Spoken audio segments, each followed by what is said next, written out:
verdadero regalo de Dios fue este hombre que ministró en Guatemala durante el siglo pasado, el apóstol Dr. Otoniel Ríos Paredes. Con claridad celestial, sembró la palabra verdadera del Evangelio, cosechando varias generaciones de ministros que invadieron mucho más allá de las fronteras de su patria. Cuantos de los ahora pastores, maestros y apóstoles de Latinoamérica fueron en aquel tiempo sus discípulos, y ahora basados en el fundamento que sólidamente puso el apóstol Ríos, enseñan por el mundo entero la gracia de Dios en Jesucristo. No es que adoremos a mortales, sino que reconocemos que a la excelente siembra de este hombre, Dios le ha dado extraordinario crecimiento. Ciertamente fue el hermano Otto un regalo de Dios para la iglesia, por lo que ahora queremos compartirlo con ustedes en esta serie de mensajes. Ahora con ustedes, el apóstol Dr. Otoniel Ríos Paredes, en su programa Verdades Bíblicas. Se está fallando, los métodos pueden fallar, pero no los principios divinos. Entonces tenemos ahora una recapitulación, pero ya un poquito más específico, relativo a dos cosas. Primero, la experiencia cumbre, que es la experiencia para formar parte de las primicias, que se recoge en la Escritura como ex anastasis, o sea, experiencia fuera de las experiencias de resurrección, y los tres turnos de la Iglesia de Cristo para su recogimiento alrededor de su Señor. Queremos que eso quede claro porque se contradice bastante a la tradición que no ha tenido consistencia más que por el número de sus dogmáticos seguidores. Digo esto porque en alguna forma tuvimos parte con la tradición. La tradición es aquella conformación que hubo a través de los tiempos de la iglesia, en que nos informaban una cosa u otra y ya nosotros la dábamos por hecha, y que así era. Pero a la hora de venir a recibir la revelación de los últimos días, fíjese bien, porque está pronosticado que la revelación se aceleraría en los últimos días, cuando se abriera la llave de Daniel. Se abrirían dos llaves. La llave de Daniel, cuando la ciencia se aumentara, cuando esto y lo otro, o sea que la llave esa de Daniel es una, la otra es la llave de David, y las dos llaves juntas abrirían los misterios del futuro para dejar dos resquicios, dos fondos secretos. Se lo voy a decir ahora, pero la llave de Daniel es la compaginación de Apocalipsis con el mismo libro de Daniel. Entonces, si el libro de Daniel estuvo cerrado hasta el tiempo del fin, entonces no podía darse la clave de Apocalipsis. Pero al estar ya abierto Daniel y nosotros entender cuál es el tiempo del fin, el tiempo del fin está catalogado hasta con días. Entonces, cuando ya Daniel diera su llave, su clave, Apocalipsis sería abierto.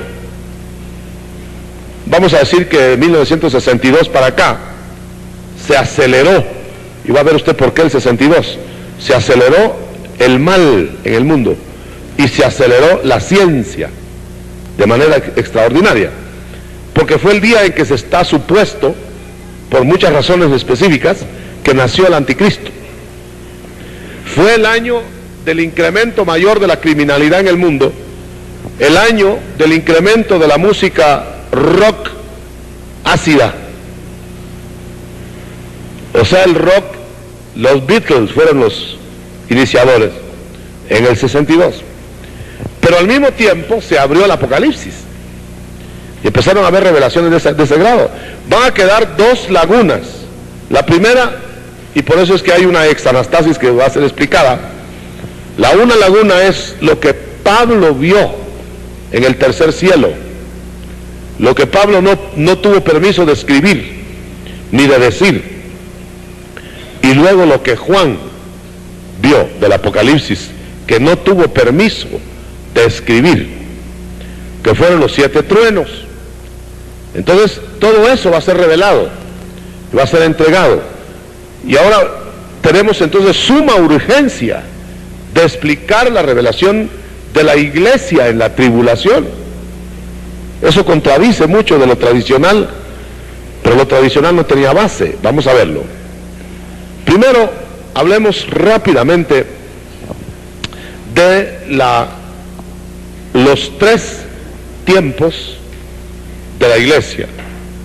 Ahora vamos a hablar un poquito más específico para no dar todo el panorama que a veces nos confunde un poquito hasta no ver los esquemas.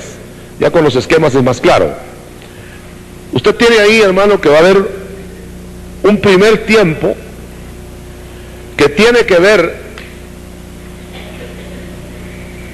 con la iglesia de primogénitos. Por favor, me va a atender, tiene ciertos vericuetos que tengo que explicar. Iglesia de primogénitos no es toda la iglesia. La iglesia de primogénitos es la iglesia, o la primera parte de la iglesia, que se santifica en vida. Gente que se va a entregar de tal manera que va a poder decir, ya no vivo yo, pero en vida. Ahora vive Cristo en mí, va a ser un Cristo reflejado en cuerpo mortal. Me estoy explicando, hermano, por favor. Mire, es llegar a un estado de entrega que ya no tenemos para la vida material, para la vida. Mire, es la entrega de la viuda que dio todo su sustento. Note bien, ella no dio una parte, no dio lo que tenía que dar, no, ella dio todo. O sea, se quedó sin el sustento básico. Digámoslo más claro, no tenía para el desayuno otro día, porque lo dio. Entonces, aquel que llegue a ese grado, que aún lo básico, su sustento básico, no es prioridad cuando el Señor le demanda algo, ese ya no vive. No hay quien pueda dar más que él. Por eso los fariseos que daban fajos de dinero dieron menos. Así dijo el Señor, miren esa viuda dio más que ellos, 2 blanquitas dio. Y se asustaron todos, dijeron, el Señor no sabe contar. Y entonces el Señor estaba contando a los fariseos lo que les quedó.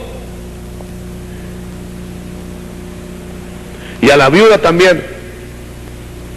¿Qué le quedó a la viuda? Nada. Nada. Ahora, imagínese, hermano, ¿será pecado usar para su sustento personal? ¿Cómo va a ser pecado? ¿Cómo va a ser si lo que le sobra podría ser pecado que usted lo estuviera reteniendo, hermano? Pero lo que usted necesita para su desayuno, sus muchichitos y su paga de renta, lo básico, eso no puede ser pecado. Pero esta mujer dio hasta eso. Se quedó en brazos del Señor. Y yo quiero que, usted sabe que se tiene que deducir algo, ¿no? Yo creo que nunca desayunó mejor que otro día la viuda.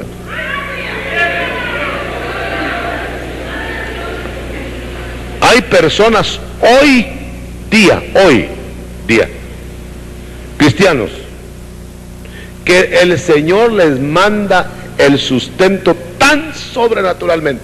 Esos son muestras nada más, hermanos. Espérese, ya va a ver, cuando nadie nos dé, a saber de dónde va a caer. Pero mire, hay personas que les ha dicho el Señor, yo sé lo que le estoy hablando, hermano, por favor. Vas a hacer comida. No tengo, Señor. Hazla. el agua. Vaya, ahora ya está puesta el agua. Muy bien. Ahora ve, ahí a la puerta, ahí está. Abre la puerta, ahí está el fajo de dinero. ¡Gloria! ¡Aleluya! ¡Aleluya! ¡Aleluya! Van a haber momentos de sustentación, hermano, más grandes que las de los cuervos que llevaban carne. ¿Por qué? Porque el periodo que viene es un periodo de consagrados. Dios sabe que son, si no les da Él en la boca, se mueren. Gloria a Dios. Pero ¿quién va a ser capaz de entregarse así? Solo aquel que ya no vive, hermano. Ya no vivo yo. Pero el Señor me hizo ver que no era solamente ya no vivo yo. El ya no vivo yo es vaciarse de uno. El ya no vivo yo es Saulo en el camino de Damasco, que dijo: Señor, ¿quién eres? ¿Qué quieres que haga? Está ciego, tirado, vaciado. Le vaciaron su doctrina, le vaciaron todo. Está tirado. ¿Qué quieres que haga? No sirve para nada así. Con el perdón de los perdones. Si usted solo se vació, fíjense, y nosotros ni nos hemos vaciado siquiera. El que ya se vació todavía no sirve para nada. Tienes que ir a Damasco a llenarte de mí, dice el Señor. Entonces ahora Saulo pasa a ser: vive Cristo en mí. Una cosa es que te hayas vaciado para que Cristo entre, y otra cosa es que Cristo te ocupe y opere. Amén, hermano. Ahora, por eso fue que el Señor le dijo: yo no te voy a decir qué vas a hacer contigo ahí ciego, tembloroso, que te tienen que llevar de la mano. ¿Qué puedo hacer? Mandarte que te ayude nada más. Vete a Damasco y ahí se te dirá. Y le llegaron a decir: harás esto, estarás acá, harás lo otro, porque se estaba llenando de Cristo adentro de él. Y entonces el consagrado de las primicias, primogenitura, tiene que ser, hermano, el que ya no vive él, sino que vive Cristo en él. Se puede ir, se puede quedar, ya no hay aguijón de la muerte. Ya el Señor dio dos ejemplos que le dije en la mañana. Esteban se fue, ahí va mi espíritu. Y Cristo dice: en tus manos encomiendo mi espíritu. No lo mataron, a Cristo no lo mataron. ¿Cuántos sabían eso, que a Cristo no lo mataron? Cristo se fue del cuerpo. Y cuando lo mataron, entre comillas, él ya estaba muerto.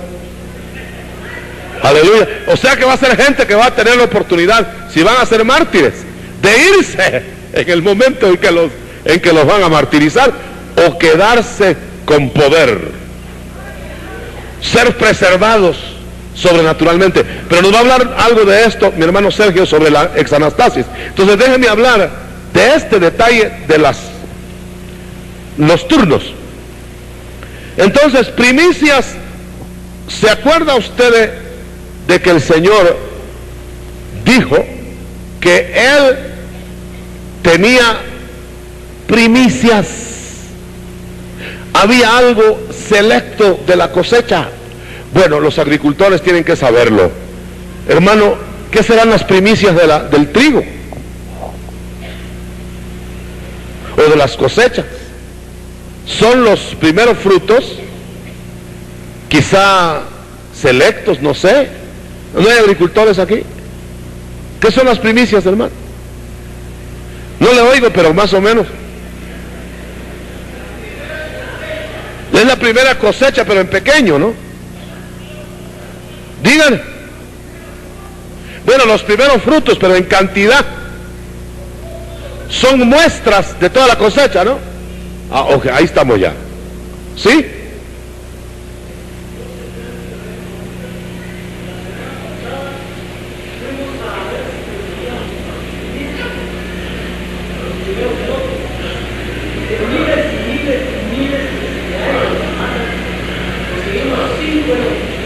Bueno,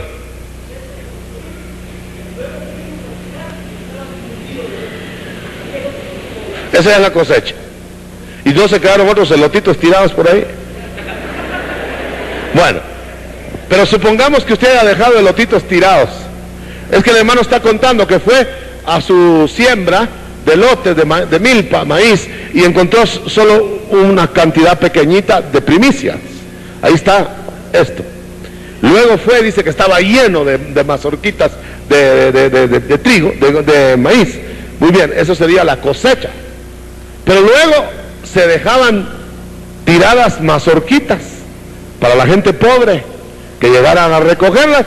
Ese es el rebusco. Entonces, hermano, las primicias es el arrebatamiento de primogénitos. Son más que vencedores. No son vencedores, son más que vencedores. Tuvieron una experiencia más elevada que la cosecha. Segundo, en esta primera baja el Señor, es 1 Tesalonicenses 4:17. Ahí está clarito. Y ahí dice cómo se van, y ahí dice esto y lo otro, y luego agrega que en otros contextos, como 1 Corintios 15:23 y 15:51, y luego en segunda, hay una serie. O sea que se está diciendo que esa gente estaba lista a la hora de la venida del Señor. Serían, hermanos, los que respondieron al llamado de Lucas 21, 40 o 36. ¿Cuál es ese llamado? Mantente alerta para ser tenido por digno. Y fue digno, mire, de escapar, y escapó. ¿Escapó de qué? Miren rojo. Miren rojo de abajo. ¿De qué escaparon? De la tribulación. Perdone que estemos muy didácticos ahora, pues, para que se quede claro. Mire, escaparon de la tribulación, pero fueron dignos de escapar. Es producto de un trabajo, y el trabajo no es humano, es dejar que alguien opere en nosotros, porque ahora ya vive Cristo en nosotros. Aleluya.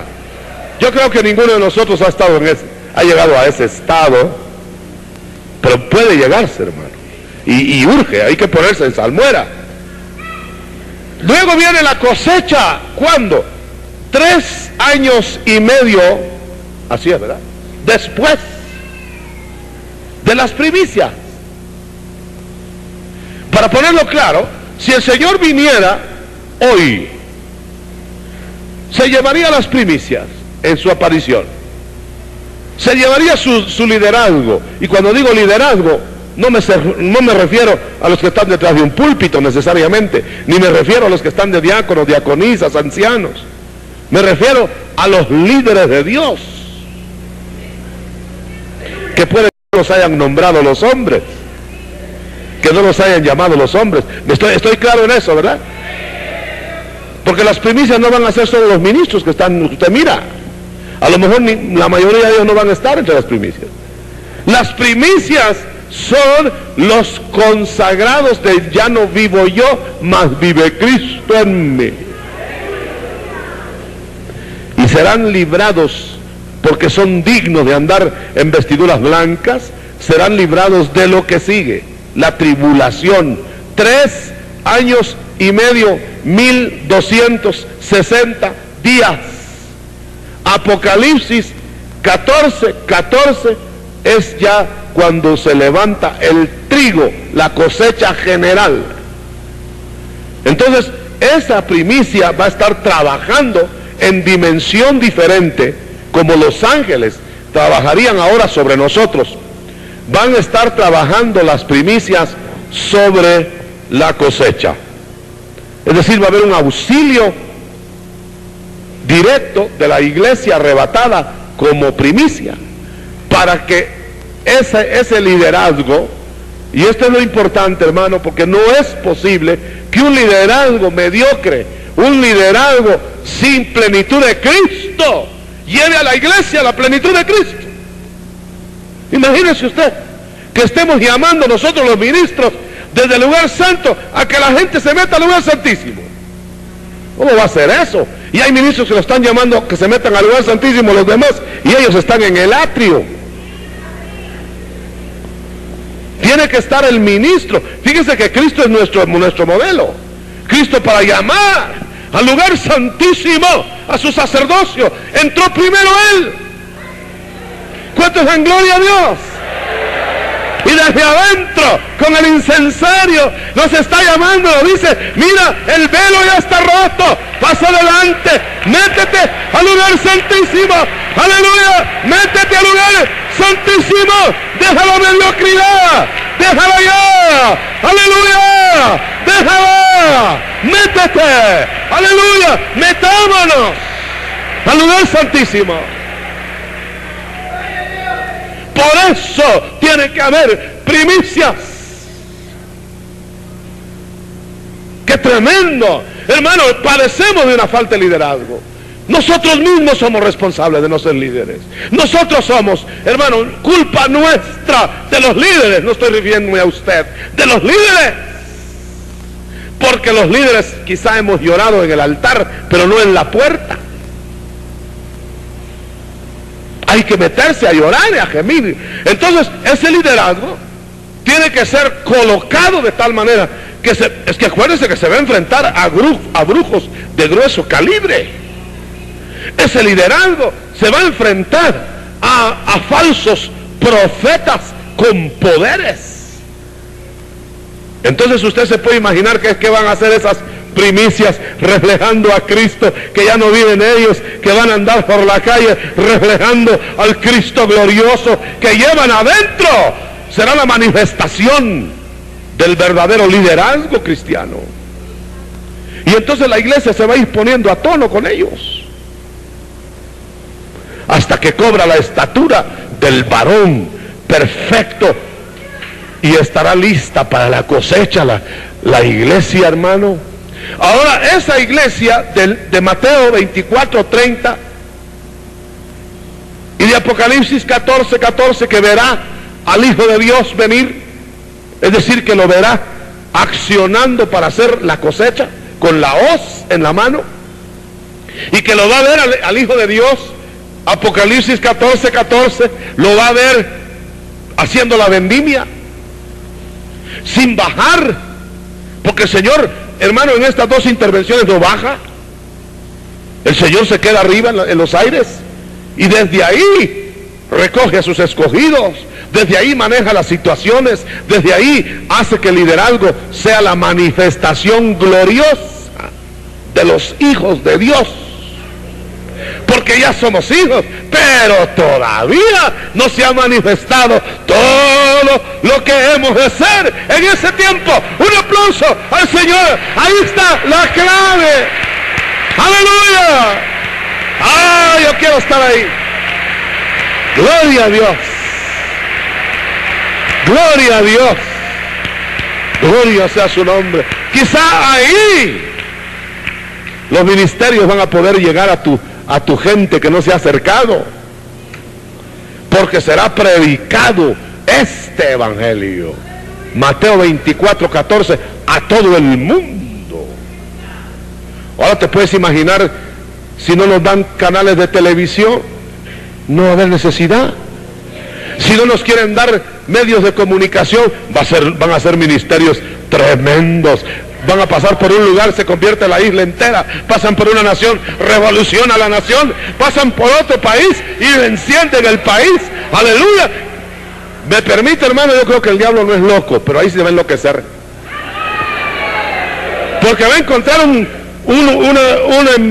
hijo de Dios brillando acá, brillando allá, brillando. Hágame favor, miles, millones de Pablos. Bueno, Pablo era ungido con poder, ¿no? ¿Sabe cómo van a ser estos Pablos? Glorificados. Hermanos, si un solo Pablo volvió loco al diablo, hermano, miles de Pablos en el ministerio de la resurrección van a pinchar ese elefante. Aleluya, gloria a Dios. Cosecha. Y la tribulación no los podrá arrollar, pero sí van a haber mártires. Si me preparan citas ahí, hermano, los decapitados debajo del altar. 6:4, oiga esto.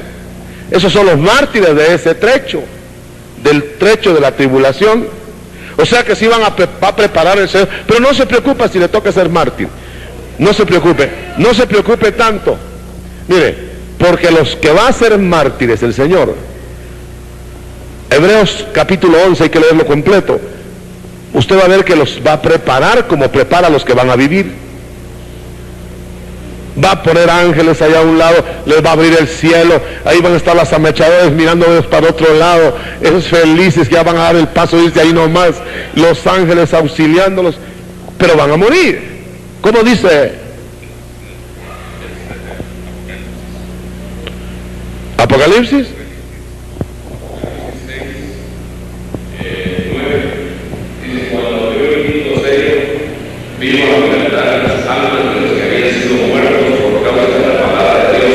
Oiga, muertos.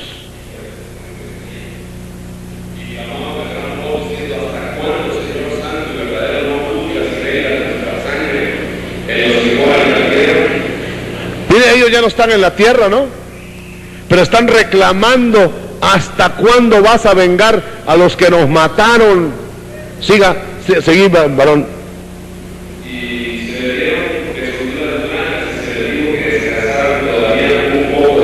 Están en descanso, con vestidos blancos. Sigue.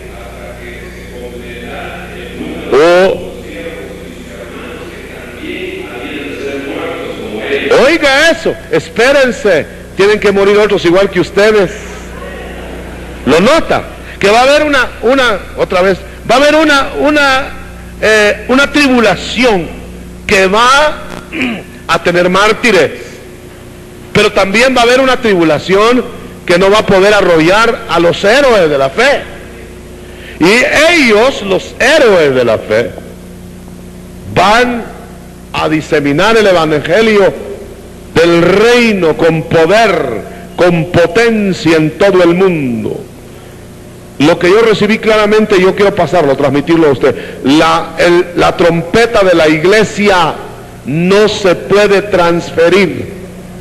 Lo que se había predicado tradicionalmente era que la iglesia no va a tener tiempo porque se va todita, y entonces se quedan los que nunca creyeron, se quedan predicando. ¿Cómo va a ser eso? ¿Cómo se van a quedar predicando los que no saben ni por qué se quedaron? ¿Y ustedes por qué se quedaron? ¿Y nos quedamos de qué, pues? ¿Y qué pasó? No, tiene que ser la iglesia que entendió, pero que por alguna razón no estuvieron listos para irse en el primer grupo. Se quedan, hermano, pero se quedan predicando, llenos de poder. Ahora bien, mire por favor este detalle. Entonces van a haber mártires de este lado y mártires del otro lado, porque dice: espérense, van a morir otros como ustedes, pero todavía no, y después los va a juntar, ya que estén todos juntos, los muertos en Cristo descansando, o los muertos de la tribulación descansando. Entonces ya es otra cosa que vamos a explicar.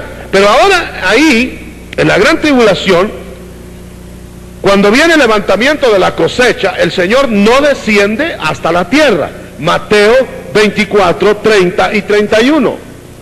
Lo que hace es presentarse al mundo que tiene su nombre en el libro de la vida, y sobre todo a Israel. Entonces ellos creen en su Mesías. Y dice: cuando veáis esta señal, cuando aparezca, léalo 24, 30 y 31 de Mateo, cuando aparezca el Hijo del Hombre en las nubes, erguid vuestras cabezas. No dice porque ya se fue la iglesia o que nos vamos, no, porque vuestra redención está ¿qué? Entonces todavía falta.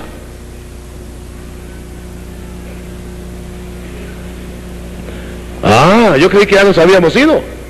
Fíjense, vuestra redención está cerca, porque falta que el Hijo de Dios descienda a la tierra.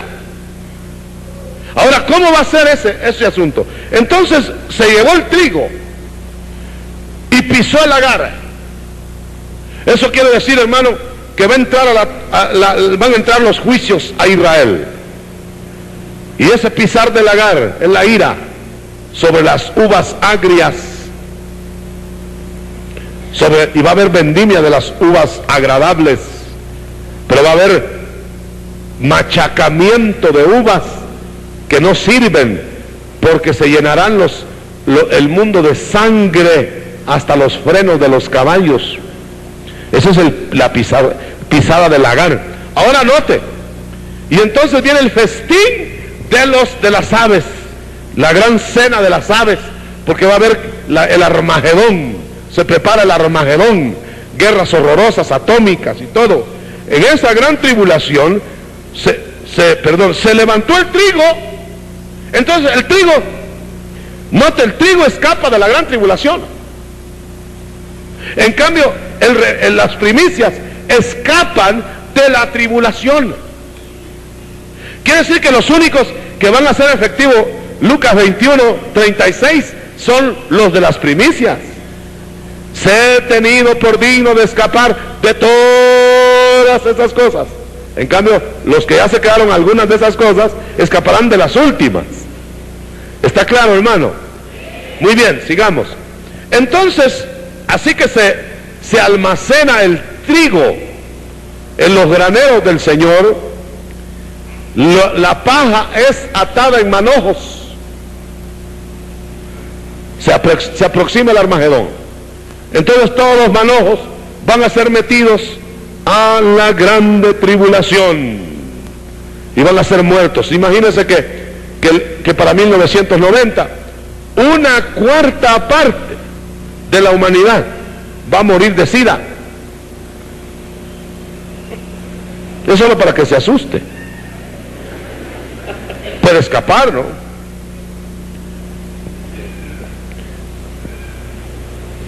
La hija de Jefté, victoria de Dios para Jefté, es Cristo, tipo de Cristo. La primera que te salga, el primero que me salga a recibir, lo que salga a recibirme de la victoria, será consagrado u holocausto.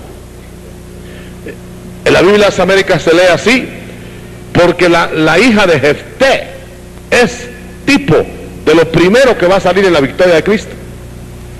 Ahora, eso que primero va a salir a recibir con danzas, con alegría, con panderos, fíjese, sale a recibir al victorioso, le dice: sí, pero si no te consagras, te hago holocausto.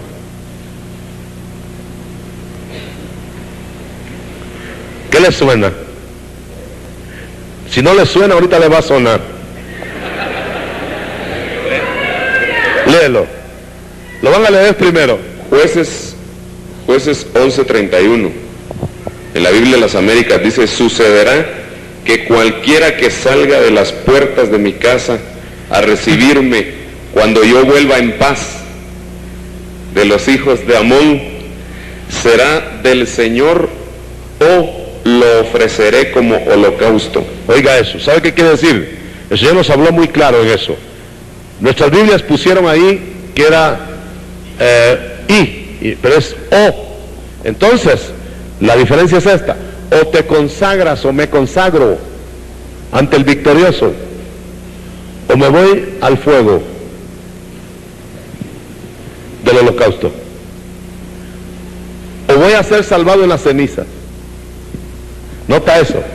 Entonces, quiere decir que estos dos grupos de allá van al fuego del horno, no para perderse, sino para hacer una ofrenda de holocausto entregada al Señor, porque si no se consagra para vida, el comprometido se consagrará para muerte. El Señor le pone la alternativa: ¿qué quieres? Por eso es que Moisés le dice a Israel: os pongo delante de vosotros la vida o la muerte. Hay que escogerlo. Nunca le preguntaban a nadie al atravesar el Mar Rojo: estás, aparte de que había puesto la sangre, ¿no? Pero no le preguntaban si iba contento, si iba tristes y llevaban, nada, ninguna condición, atraviese, métase ahí, está partido el Mar Rojo, métase, gracia por gracia, métase, es Israel, métase. Oiga, hermano, pero en el Jordán, que es la otra etapa, ahí sí, si no agradaba a Dios, a morirse el desierto, caballero. Lo nota la diferencia. El Mar Rojo lo dejaban pasar por gracia mediante la sangre del Cordero Pascual, pero en el río Jordán no era la sangre, era si agradaba en su vida a Dios o no. Levante su mano si está entendiendo ese mensaje. Solo por eso, solo tiene vida abundante en la tierra el que agrada a Dios a pesar de todo. Y ese se va si se mantiene consagrado. Gloria a Dios. Gloria a Dios, hermano. Y que, mire, deje que el que quiera creer de otro modo, que crea de otro modo. Mejor usted échese para adelante, hermano. Por aquello de las dudas dijo no sé quién, mejor me consagro. Gloria a Dios. No quiere, Señor. Y que conste que ahorita lo bajo del caballo si pensó eso. ¿Sabe por qué? Porque el Señor dice, y nos lo dijo clarito, yo no me voy a casar con nadie que se vaya conmigo por compromiso o por la fuerza. Yo me voy a casar con los que me aman. Y por eso es que, hermano, los que aman su venida son los que los primeros se van. Eso nos ponen a que aprendan lo que es no tener el auxilio del Señor, etcétera, para aprender a amarlo. Bien, entonces, ahora resulta que estamos ya llegando a la aparición del Señor en los aires, y entonces al ver eso, el remanente de Israel, fíjese bien, el Israel de Dios, eso se llaman los hijos de la fe de Abraham. El Israel de Dios ve al Mesías, como Pablo o como Saulo en el camino de Damasco, y dice, ¿y quién es ese? Ahí está el Mesías, pero no baja, pero se arrepienten, y entonces lo pregonan con todo su corazón, y se forma el remanente que se aísla en los últimos días de la gran tribulación en la ciudad de Edom, en Petra, Edom, Bosra, ahí se meten. Entonces cuando están metidos ahí, la gran tribulación ruge alrededor de Israel. Y hermano, y el Señor en capítulo 19 de Apocalipsis, verso 11, y Apocalipsis 24, desciende, pone sus pies, según Zacarías 12, sobre el monte de los olivos, y sigue la ruta de la borriquita. Jerusalén estará sitiada en el Armagedón, y cuando el anticristo esté entrando vencedor a la ciudad de Jerusalén, después de haber derrotado a todos y tener en sus manos el gobierno mundial. Fíjese bien que le dije la otra vez, por palabra revelada, que no habrá quinto imperio de los hombres. El último imperio que hubo y que habrá es el imperio romano resucitado de los reyes de Europa. Pero ese no será imperio mundial porque no se coronará. Al entrar a Jerusalén y ser ya, de hecho, al sentarse ahí, imperio mundial, se quebrarían todas las profecías, y humanamente los que estén ahí no van a poder hacer nada, están derrotados. El anticristo con todas sus fuerzas y con todo su poder ingresa a la ciudad de Jerusalén.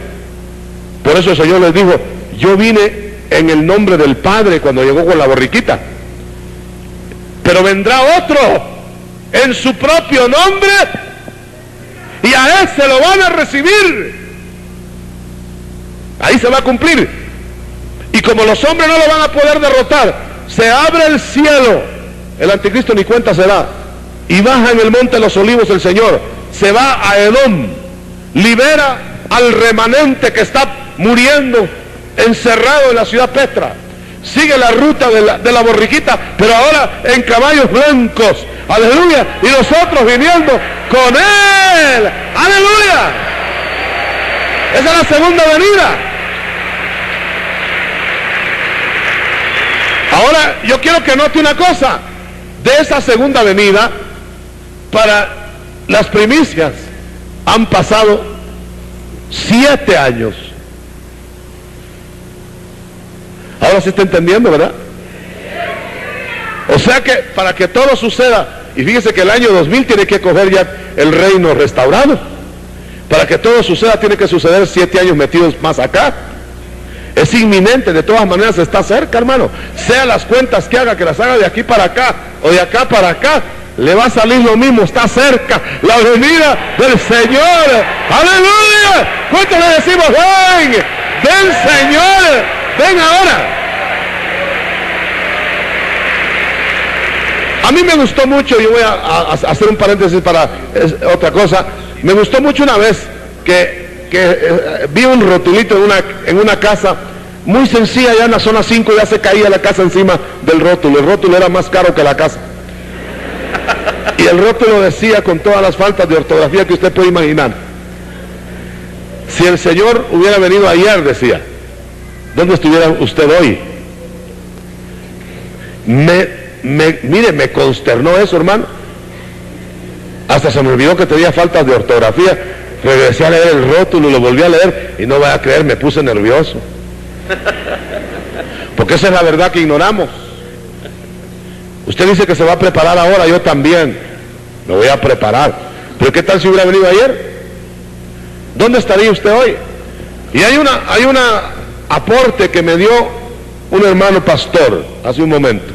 Lamento que se haya ido por razones de particulares. Me dice que el Señor le dijo: mira a Saúl, ahora recién, mira a Saúl. Y eso sí es para que nos asustemos, hermano. Me va a perdonar lo que voy a decir, pero es algo fuerte, me impactó a mí, me impresionó. Lástima que se fue el hermano, quería seguir platicando con él. Mira a Saúl. Saúl se volvió un suicida. Saúl se volvió un endemoniado de los peores. Nadie ha habido tan endemoniado como ese hombre, y fue tan usado por Dios. Y entonces le dijo algo el Señor, hermano, que a mí me asustó, y espero que a usted lo asuste también. Lo que yo más uso cuando se me vuelve enemigo es lo que más va a usar el diablo.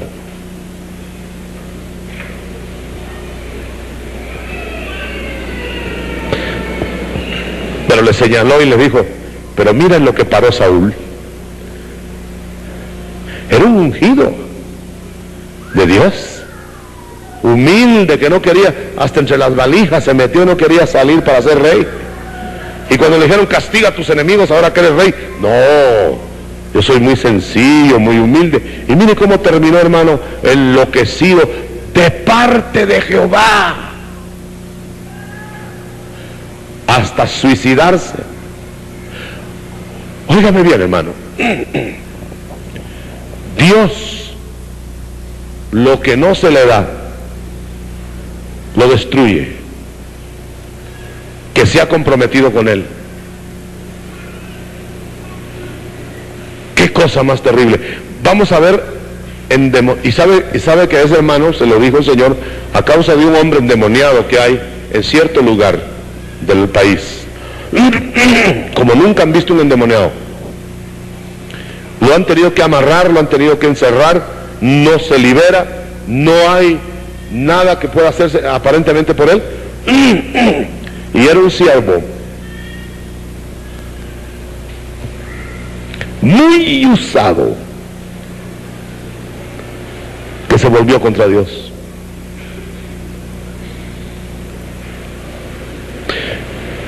Me va a permitir que le diga entonces, hermano, que los más grandes endemoniados que vamos a ver en estos últimos días van a ser esos apóstatas. ¿Por qué? Porque cuando el Señor se fue del templo y ya no hubo entrada para su ministración, De eso no quedó piedra sobre piedra.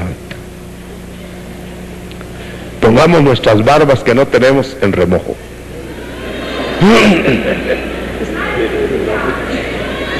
Gloria a Dios.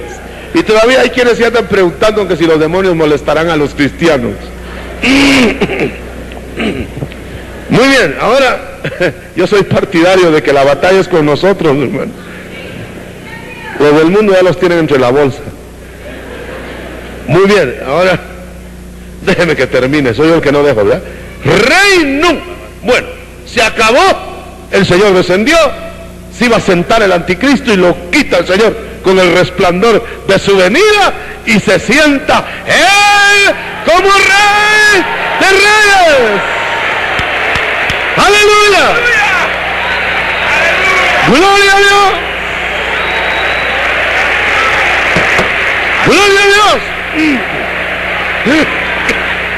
Mateo 24:31, ¿qué hizo primero? Lo leemos. ¿Qué hizo primero el Señor antes de sentarse? Y enviará. ¿O después? Vamos a ver. Del 30 y 31, sí. Entonces aparecerá la señal del Hijo del Hombre en el cielo. Oiga, en el cielo. Y entonces lamentarán todas las tribus de la tierra. Ahí está Israel arrepentido. Y verán al Hijo del Hombre viniendo sobre las nubes del cielo. Viene. Con poder y gran gloria. Oiga eso. Entonces, previamente a sentarse en el templo, porque estamos hablando ya ahora de la gran tribulación y eso es en la mitad. Entonces, el siguiente, el 31. Y enviará sus ángeles con gran voz de trompeta y juntará Oiga. a sus escogidos de los cuatro vientos desde un extremo del cielo hasta el otro. Ahí está la episinagoge. O sea que el Señor entonces recoge a todos los que ha salvado. Los recoge de los 4 puntos cardinales, mire, y los reúne porque ya en la gran tribulación los va a guardar, los va a preservar, los va a tener cerca y luego después entra a sentarse en el templo de Jerusalén. Estamos ya ahora en el templo de Jerusalén y se va a iniciar el milenio. Entran, aquí está interesante, del rebusco, las espiguitas que se quedaron todavía entran a formar parte de la iglesia, pero no apuntaron ahí la cita que les pedía, mis hermanos, aquella de, me parece que es 1 Corintios 13, vamos a ver qué pasó con los del rebusco. Esa gente del rebusco es aquella que dice, bueno, ya soy salvo, ya me conformo, aunque sea un rinconcito en el cielo, va a ver el rinconcito que le van a dar.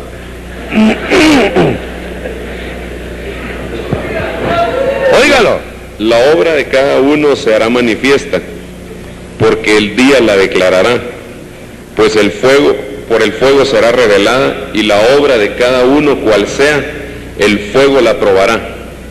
Sí. Oye. Si permaneciere la obra de alguno que sobreedificó, recibirá recompensa. Todavía le va a tocar algo. Si la obra de alguno se quemare, él sufrirá pérdida. Oiga. Si bien él mismo será salvo, aunque así como por fuego. Todavía le levantan chamuscado, hermano. Pero sin nada, mire, sin nada. No quiere usted irse en ese vagón, ¿verdad? Bueno, de todas maneras siempre hay voluntarios para todo ahí. Entran, ahora ya está el rebusco recogido y la novia la reúnen, la juntan porque se va a casar. Todavía no se ha casado, todavía es novia, y entonces ya las 3 tandas, gloria a Dios. ¿Cuántos dan gloria a Dios? Todos juntos, hermano, juntamente con el Israel de Dios, vamos a las bodas. Hay acompañantes, bueno, ya sabe usted el resto. Ahora déjeme terminar. Pero entonces el Señor salva naciones supervivientes de la gran tribulación. Quizá las escoge por sus afinidades con Israel, qué sé yo, pero van a haber naciones salvas que entran al reino milenial en carne y hueso, porque luego resucita ahí a todos los mártires de la gran tribulación, mártires de la tribulación, los del rebusco, los resucita junto con los 2 testigos, todos esos resucitados entran a gobernar el milenio. La iglesia es la esposa, los otros son gobernadores de Israel y de las naciones. Le voy a dar la cita. De Israel, 12 tronos, 24 creo que es, de Apocalipsis, 12 tronos, está en los evangelios también, 24, 12 tronos para gobernar las 12 tribus de Israel. Ese es el gobierno de Israel, pero hay otros. Vamos a ver 24. Y vi tronos, Oiga, se sentaron sobre ellos los que recibieron facultad de juzgar, y vi las almas de los decapitados por causa del testimonio de Jesús y por la palabra de Dios, los que no habían adorado a la bestia ni a su imagen, y que no recibieron la marca en sus frentes ni en sus manos, y vivieron y reinaron con Cristo 1000 años. Oiga, son reyes del milenio. Eso no es la iglesia. Ya la iglesia se fue al casamiento, está el Israel de Dios, están las naciones gobernadas. Ese es el mundo que se va a expandir y va a reproducir. Va a haber reproducción, va a haber, ahí si me lo permite hermano, vamos a ser cuidadosos con decir esto, ahí sí van a haber matrimonios eternos. Cuídese bien de escoger.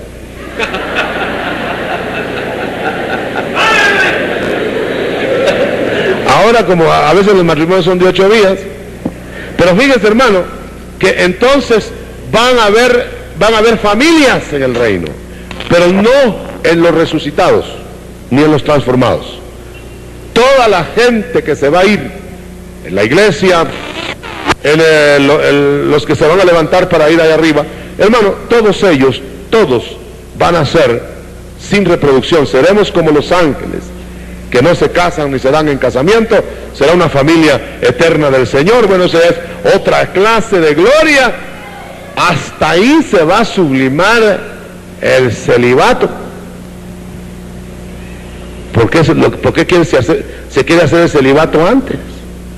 Ahora, claro, hay célibes por don. Eso es aceptable y gloria a Dios que hay célibes por don.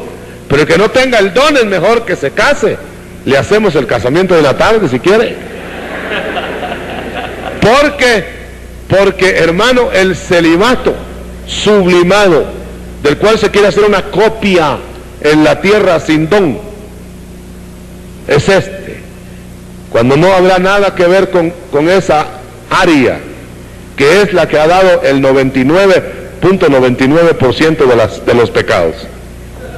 El pecado sexual es el pecado, es la fuente de pecar. Por eso el diablo está usando, que es muy astuto, la propaganda, la pornografía, los anuncios que llevan mensajes de espíritus. ¿Sabe usted que se ha descubierto ya? Y hay un libro que me enseñaron allá en México ahora que fui.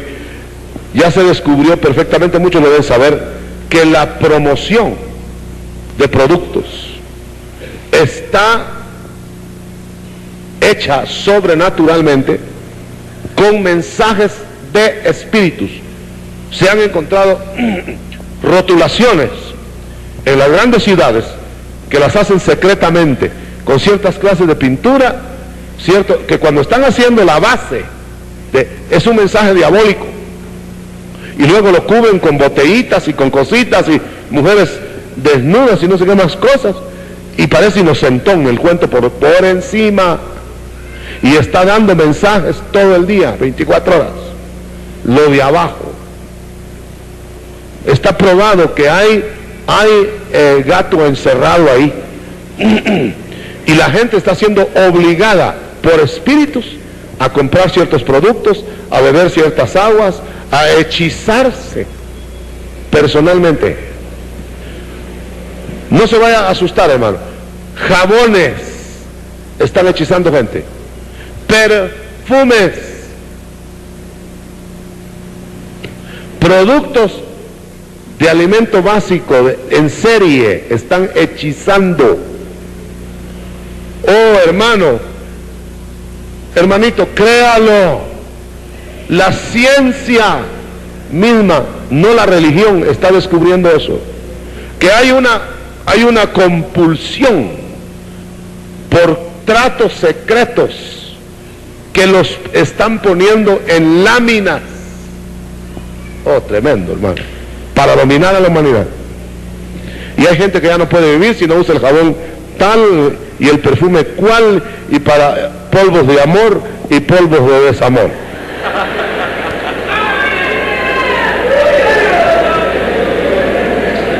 Parece, hermano, perdone, usted sabe que estas cosas no las decimos frecuentemente, aquí no somos dados al sensacionalismo y esas cosas. No andamos ahí, que yo no me como eso porque puede estar. No, dejémonos de supersticiones. Le estoy hablando de algo que está siendo comprobado por la misma gente científica.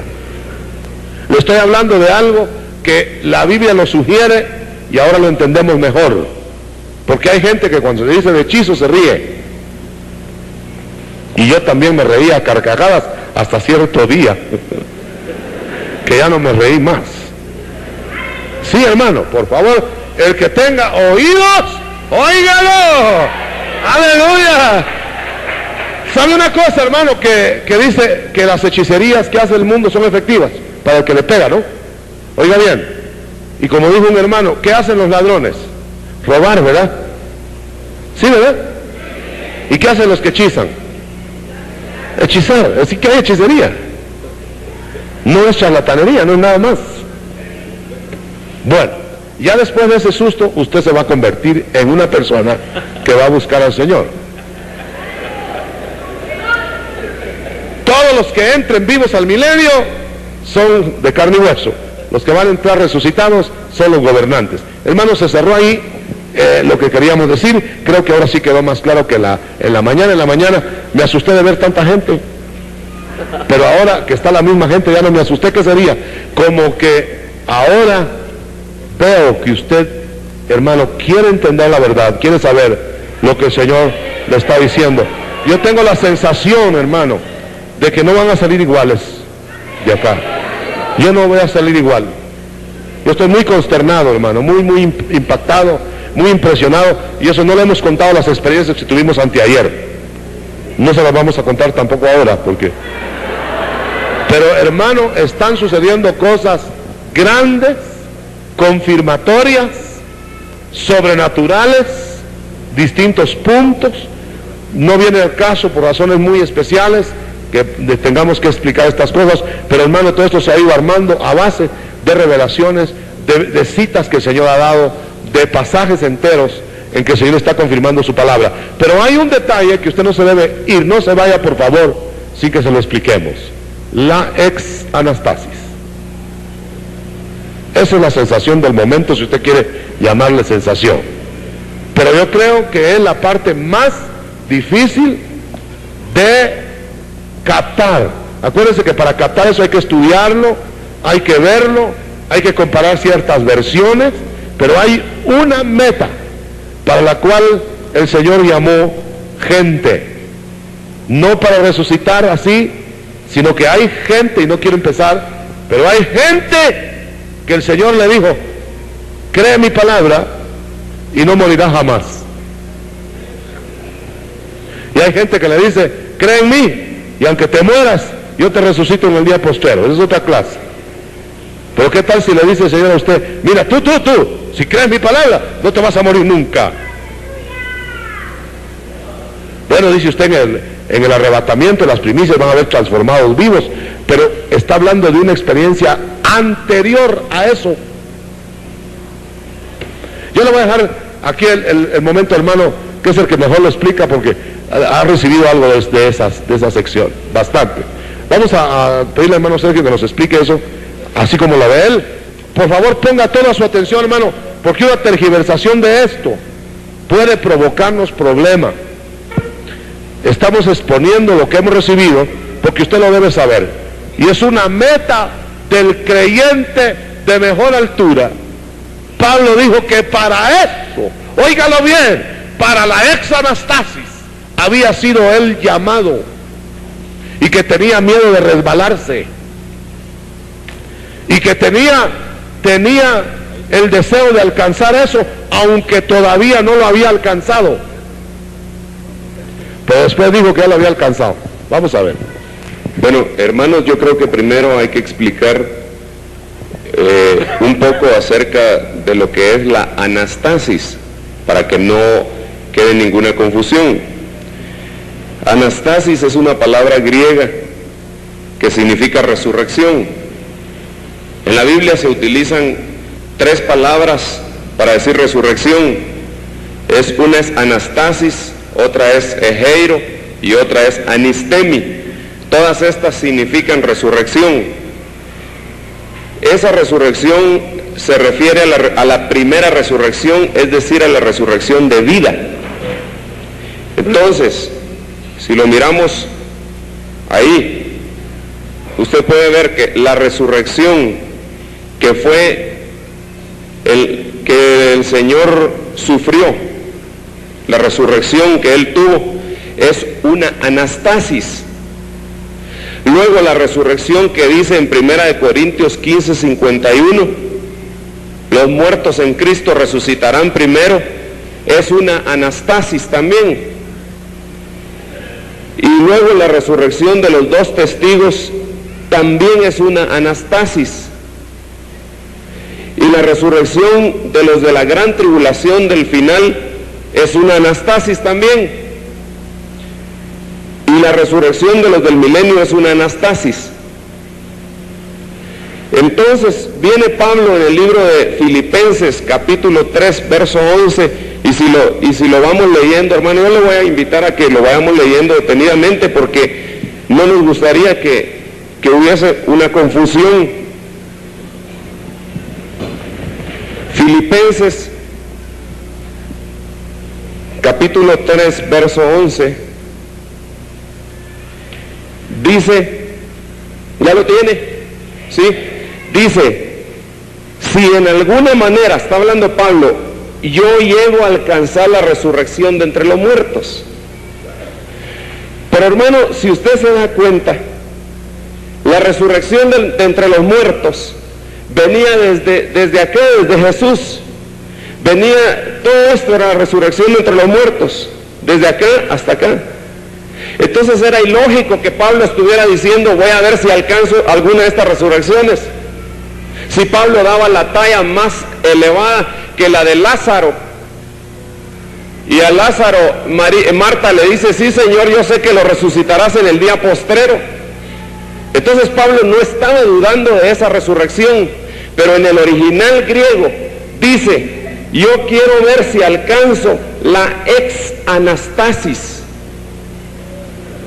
Ahí en ese verso que acabamos de leer dice, si en alguna manera yo logro alcanzar la ex anastasis. Amén. Entonces la ex anastasis quiere decir literalmente fuera de resurrección. Fuera de resurrección. Entonces la ex anastasis es un evento fuera de la resurrección de los muertos. Es decir, es una transformación. Aleluya. Es decir, que desde el año 31 después de Cristo, desde el año 31 después de Cristo, el Señor dejó la opción de que los cristianos pudieran verlo a Él en su venida, vivos o muertos. Hermano, eso rompe totalmente con todos los esquemas tradicionales que nosotros habíamos entendido. Pero si nosotros nos empezamos a meter un poquito más acerca de esto, podemos ver lo que dice, y le voy a suplicar que me acompañe, en 1 de Tesalonicenses, capítulo 4, verso 15. ¿Amén? ¿Lo tiene ya? Muy bien. Es rápido el hermano para buscar. Dice ahí, por lo cual os decimos esto. Oiga, ¿cómo dice? Os decimos esto, ¿en qué? En palabra del Señor. No era una deducción del apóstol Pablo, Os decimos esto en palabra del Señor. que nosotros que vivimos, que habremos quedado hasta la venida del Señor, no precederemos a los que durmieron. Y entonces Pablo se mete en un grupo que dice él que no va a morir. No estamos sentando que Pablo no haya muerto, solamente lo estamos suponiendo para ayudar a la exanastasis, a explicar la exanastasis. Pero este libro de Primera de Tesalonicenses fue escrito en el año 51 después de Cristo. Y 8 años más tarde, en el libro de Primera de Corintios, capítulo 15, acompáñenme por favor, en el libro de Primera de Corintios, capítulo 15, 8 años más tarde, es decir, en el año 59 después de Cristo, dice: he aquí, les digo un misterio. Y la palabra que se utiliza para decir misterio ahí es secreto sagrado revelado. Quiere decir así, secreto sagrado revelado. Es decir, Pablo está diciendo, tengo un secreto sagrado que me revelaron. No todos dormiremos. Ese era el secreto sagrado revelado. No todos dormiremos. Era la ex anastasis. En otras palabras, no todos vamos a morir. Habrá un grupo de gente que no va a morir. Pero la cosa se pone más seria todavía si me acompaña al libro de Juan, capítulo 8, verso 51. Para los hermanos que les gustan las citas bíblicas, se las vamos a dar, ¿verdad? San Juan, capítulo 8.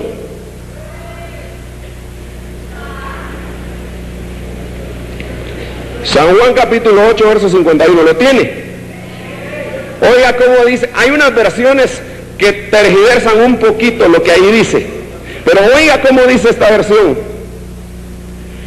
De cierto, es decir, 2 veces. Cuando una misma cosa se repite 2 veces es porque está próxima a suceder, dice la Biblia del Antiguo Testamento. De cierto les digo, que el que guarda mi palabra, nunca verá muerte. Jamás, dice la versión Prat. ¿Y cómo explica la tradición eso? Yo creo que la tradición es, se refiere a la muerte segunda. No, aquí dice nunca verá muerte. Porque en otro texto dice que va a resucitar a otros en el día postrero, pero aquí está hablando de algo específico. Pero si nos vamos al libro de San Lucas, capítulo 9 y verso 27, vamos a ver más detenidamente eso ahí. Lucas 9, 27.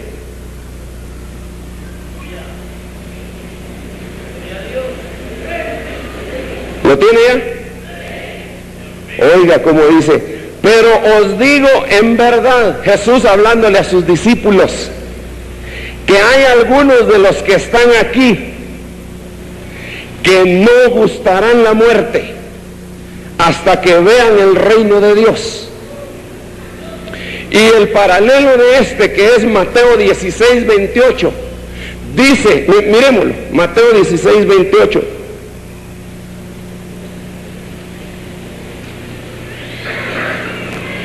De cierto, os digo, que hay algunos de los que están aquí que no gustarán la muerte hasta que hayan visto al Hijo del Hombre viniendo en su reino con poder.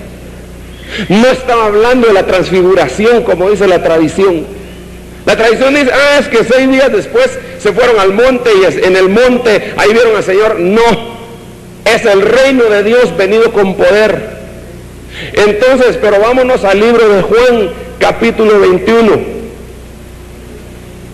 Juan, capítulo 21, verso 22. Desde el 21, oiga cómo dice, hermano. Y cuando Pedro le vio, dijo a Jesús: Señor, ¿y qué de este? Y Jesús le dijo: si yo quiero que él quede hasta que yo venga, ¿a ti qué? Tú sígueme. Pero oiga el verso 23, hermano. Y este dicho se extendió entonces entre los hermanos, que aquel discípulo no moriría. Pero leámoslo completo. Pero Jesús no le dijo que no moriría, sino, si yo quiero que Él quede hasta que yo venga aquí a ti. Pero deja entre las líneas, entre las palabras que están escritas ahí, deja ver algo. Y mira, hermano, la iglesia del principio entonces creía que Juan el apóstol no iba a morir. La iglesia del principio. Bueno, si a esto le sumamos Apocalipsis capítulo 10, verso 11, la cosa es más asombrosa todavía. Porque está hablando Juan el apóstol, y oiga lo que dice. ¿Lo tiene ya? Y me dijo él, es necesario que profetices otra vez sobre muchos pueblos, naciones, lenguas y reyes. ¿Y cómo iba a profetizar Juan si se había muerto? Mire, existe una exanastasis, existe un premio supremo. Por eso Pablo decía, yo quiero ver si alcanzo aquello para lo cual yo fui alcanzado, a ver si lo alcanzo. Y por eso era que él tenía temor en 1 Corintios capítulo 9 versos finales, y dice, no vaya a ser que yo, habiendo sido heraldo, venga a ser eliminado. No va a ser que tenga que morir y entonces voy a tener que participar de la anastasis. Yo lo que quiero es participar de la ex-anastasis. Yo no me quiero morir. ¡Aleluya! ¡Aleluya! ¿Está claro, hermano? ¿Va que está claro? Bueno, entonces solamente déjeme decirle otra cosa. Alguien dirá, hermano, pero usted por casualidad ya leyó 2 de Timoteo, capítulo 4, verso 6. Ahí dice que Pablo se murió, hermano. Mirémoslo. Está la versión Rotterdam. La versión Rotterdam. Oiga cómo dice la versión Rotterdam. 2 de Timoteo 4, 6. Oiga cómo dice Pablo en esta versión. Porque yo ya estoy siendo derramado como libación. No dice yo ya estoy próximo a ser sacrificado como dicen nuestras versiones, sino que dice yo ahorita ya estoy siendo derramado como ofrenda de libación, y el debido tiempo de mi liberación es inminente. Y le dice ahí a Timoteo, y apresúrate a venir antes del invierno porque después ya no me vas a encontrar. Sabía cuándo se iba a ir. Y en el verso 18, oiga cómo dice el verso 18. La Biblia Internacional dice así: el Señor me librará de toda obra inicua y me llevará sano y salvo a su reino celestial. Hermano, hay una exanastasis, hermano. Hay un premio para la consagración, y ese premio para la consagración es la santificación, y hay un premio para la santificación, y el premio para la santificación es la exanastasis. Podríamos nosotros no ver muerte, aunque el Señor viniera en el año 3000. Aunque viniera en el año 3000, hay una promesa de Dios de que usted y yo podemos alcanzar la exanastasis si nos entregamos a Dios. Por eso Pablo decía, sea que vivamos o que muramos, del Señor somos. Aleluya, aleluya. Démosle un aplauso al Señor, hermano. Aleluya, bendito Señor, bendito. Aleluya.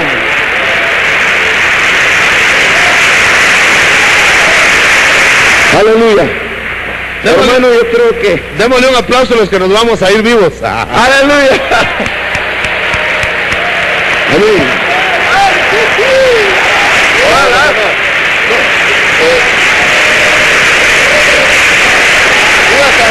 Hermano, solamente quiero decirle que de eso hay muchas cosas más, pero que nosotros no estamos diciendo que si Pablo se murió o no se murió. Hay unos historiadores que están confusos. Unos dicen que está en Roma junto con la tumba de Pedro, otros dicen que está en otro lugar, unos dicen que se murió en el año 66, otros dicen que Nerón lo decapitó en el 67, otros dicen que en el 68, pero entre la palabra y los historiadores, yo le creo a la palabra. Gloria a Dios. Amén. Y dejando aún a Pablo, si murió o no, de todas maneras del Señor, aquí hay gente que no ve la muerte. ¿Lo cree? Hasta que vea al Señor venir, ¿verdad? Gloria a Dios. O sea que siempre hay, de todas maneras, una experiencia que no conjuga la muerte. No va a haber resurrección para muchos, sino va a haber transformación. Y esa transformación va a ser entrar a la otra dimensión sin conocer la verbena o los cipreses. Gloria sea al Señor. Hermano, le queremos felicitar por su paciencia. De veras que usted es paciente o interesado en las cosas de Dios, las dos cosas a la vez, ¿verdad? Queremos desentumecer un poquito sus extremidades, amén, sus piernas, sus pies. Vamos a cantar unos coritos. Hace usted unas cuantas preguntas ahí por escrito, prepárelas y vamos a gozarnos. Vamos a poner de pie para que luego se canse sentado. Vamos a invitar a los hermanos diáconos, mientras cantamos unos coros para... Perdón, mi hermano Alberto, antes de que se cante, se quiere aclarar que estos de la exanastasis, que probablemente ya experimentaron eso, deben estar preservados en algún lugar, no glorificados. Ellos van a venir de ese lugar para hacer su ingreso acá y seguir el proceso de todos, pero no están en la tierra, pero no están glorificados. Muy bien. Gloria al Señor. Vamos a preparar a nuestros hermanos diáconos para que pasen después de cantar unos coritos. Vamos a recoger una ofrenda esta tarde para algunos gastos que se estuvieron haciendo y queremos que el Señor bendiga la ofrenda que usted va a dar esta tarde para la gloria del Señor. Démosle un aplauso al Señor. Aleluya. Gloria a Dios. Aleluya. ¿Quién es ese rey? ¿Quién es ese rey? ¿Quién es ese rey de gloria? ¿Quién es ese rey? ¿Quién es ese rey? ¿Quién es ese rey de gloria? Su madre pequeñito, su madre pequeñito, es el rey de la gloria. Su madre pequeñito, su madre pequeñito, es el rey de la gloria. ¿Quién es ese rey? ¿Quién es ese rey? ¿Quién es ese rey de gloria? ¿Quién es ese rey? ¿Quién es ese rey? ¿Quién es ese rey de gloria? Su madre pequeñito, su madre pequeñito, es el rey de la gloria. Su madre pequeñito, su madre pequeñito, es el rey de la gloria. ¿Quién es ese rey? ¿Quién es ese rey? ¿Quién es ese rey de gloria? ¿Quién es ese rey? ¿Quién es ese rey? ¿Quién es ese rey de gloria? Su madre pequeñito, su madre pequeñito, él es el rey de la gloria. Su madre pequeñito, su madre pequeñito, él es el rey de la gloria. Aleluya. Pueden sentarse mientras los hermanos diáconos pasan recogiendo la ofrenda. Gloria al Señor. Usted puede hacer sus preguntas. Ahí hay papel, las puede pasar. Los hermanos diáconos van a estar allá listos para las preguntas. Cantemos otra vez ese coro mientras los hermanos se preparan para hacer las preguntas. Gloria al Señor. Aleluya. Gloria a Dios.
Entonces ya vamos a cantar otra. Mira. Exalto al Señor.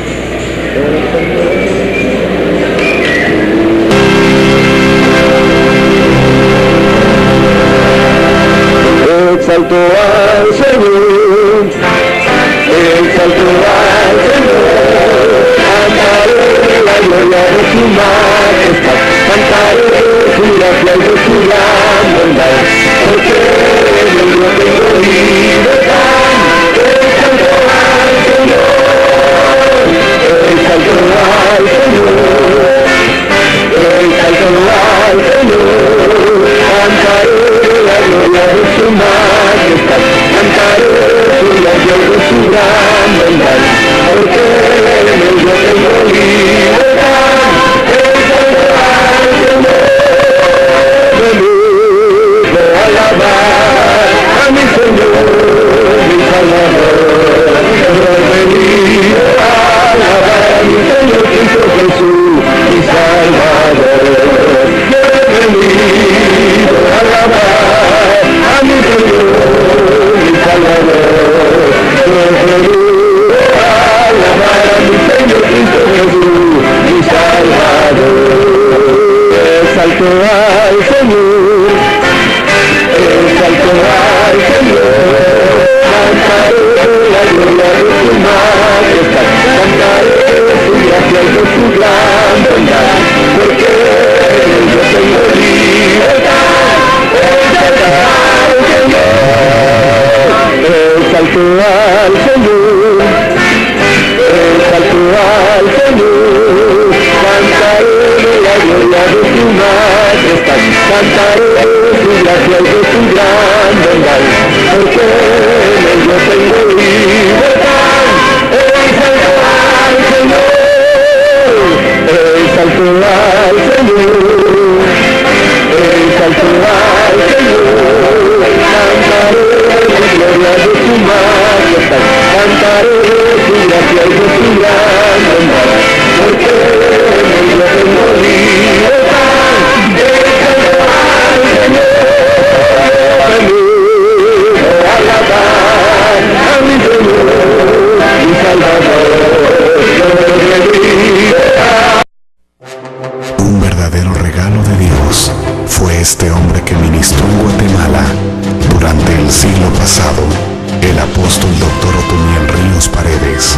Con claridad celestial sembró la palabra verdadera del Evangelio, cosechando varias generaciones de ministros que invadieron mucho más allá de las fronteras de su patria. Cuantos de los ahora pastores, maestros y apóstoles de Latinoamérica fueron en aquel tiempo sus discípulos, y ahora basados en el fundamento que sólidamente puso el apóstol Ríos, enseñan por el mundo entero la gracia de Dios en Jesucristo. No es que adoremos a mortales, sino que reconocemos que a la excelente siembra de este hombre, Dios le ha dado extraordinario crecimiento. Ciertamente fue el hermano Otto un regalo de Dios para la iglesia, por lo que ahora queremos compartirlo con ustedes en esta serie de mensajes. Ahora con ustedes, el apóstol Dr. Otoniel Ríos Paredes, en su programa Verdades Bíblicas. Se está fallando, los métodos pueden fallar, pero no los principios divinos. Entonces tenemos ahora una recapitulación, pero ya un poquito más específico, relativo a dos cosas. Primero, la experiencia cumbre, que es la experiencia para formar parte de las primicias, que se recoge en la Escritura como ex anastasis, o sea, experiencia fuera de las experiencias de resurrección, y los 3 tiempos, 3 turnos de la iglesia de Cristo para su recogimiento alrededor de su Señor. Queremos que eso quede claro porque se contradice bastante a la tradición que no ha tenido consistencia más que por el número de sus dogmáticos seguidores. Digo esto porque en alguna forma tuvimos parte con la tradición. La tradición es aquella conformación que hubo a través de los tiempos de la iglesia, en que nos informaban una cosa u otra y ya nosotros la dábamos por hecha, y que así era. Pero a la hora de venir a recibir la revelación de los últimos días, fíjese bien, porque está pronosticado que la revelación se aceleraría en los últimos días, cuando se abriera la llave de Daniel. Se abrirían dos llaves. La llave de Daniel, cuando la ciencia se aumentara, cuando esto y lo otro, o sea que la llave esa de Daniel es una, la otra es la llave de David. Y las dos llaves juntas abrirían los misterios de gente que se va a entregar de tal manera que va a poder decir: ya no vivo yo, pero en vida. Ahora vive Cristo en mí. Va a ser un Cristo reflejado en cuerpo mortal. ¿Me estoy explicando, hermano? Por favor, mire, es llegar a un estado de entrega que ya no tenemos para la vida material, para la vida. Mire, es la entrega de la viuda, que dio todo su sustento. Note bien, ella no dio una parte, no dio lo que tenía que dar, no, ella dio todo. O sea, se quedó sin el sustento básico. Digámoslo más claro, no tenía para el desayuno otro día, porque lo dio. Entonces, aquel que llegue a ese grado, que aún lo básico, su sustento básico, no es prioridad cuando el Señor le demanda algo, ese ya no vive.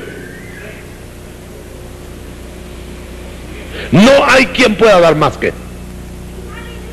Por eso los fariseos que daban fajos de dinero dieron menos.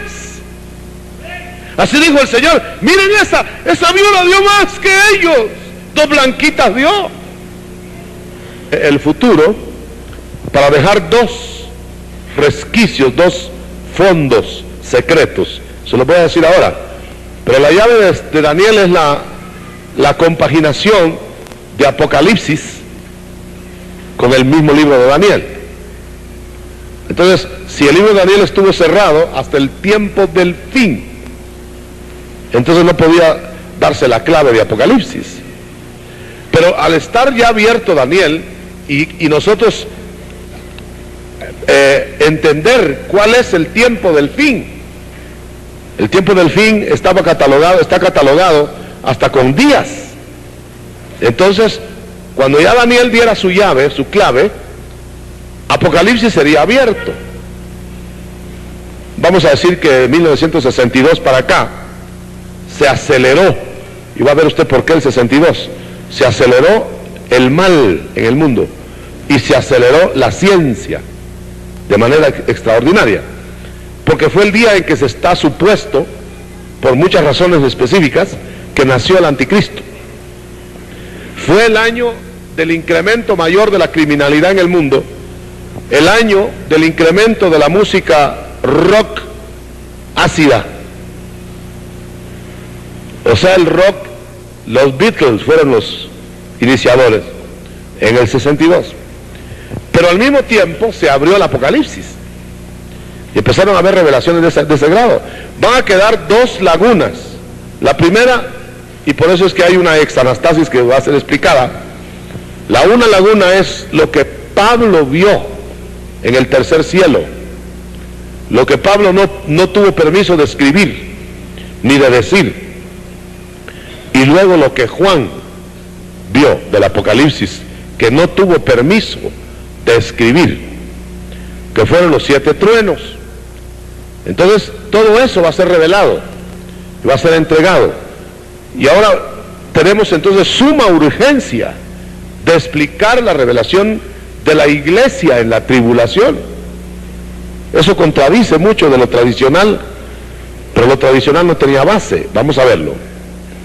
Primero, hablemos rápidamente de los 3 tiempos de la iglesia. Ahora vamos a hablar un poquito más específico para no dar todo el panorama que a veces nos confunde un poquito hasta no ver los esquemas.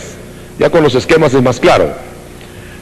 Usted tiene ahí, hermano, que va a haber un primer tiempo que tiene que ver con la iglesia de primogénitos. Por favor, me va a atender, tiene ciertos vericuetos que tengo que explicar. Iglesia de primogénitos no es toda la iglesia. La iglesia de primogénitos es la iglesia, o la primera parte de la iglesia, que se santifica en vida.